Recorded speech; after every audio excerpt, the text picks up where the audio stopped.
I talked about this race before, and I talked about it again when Jasmine Crockett announced she was running.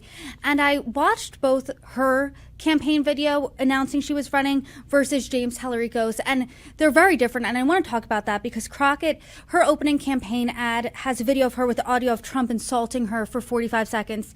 Tallarico's instead is a message he's delivering that the biggest divide, he says, in America is not a fight against the left versus right, but it's against billionaires versus the working class.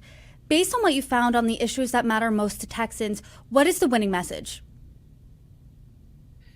And I think that, it's a bit of both, right, Brittany?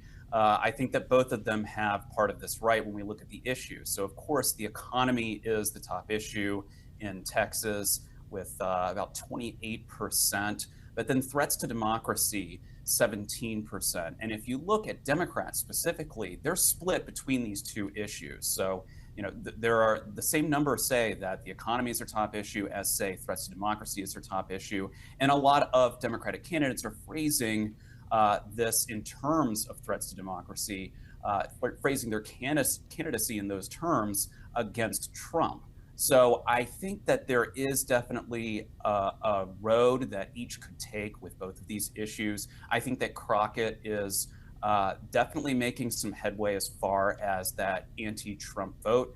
And we see that reflected a little bit, I think, in some of the younger demographics here. We see her overperforming a little bit compared to what I would expect with the 18 to 29 demographic.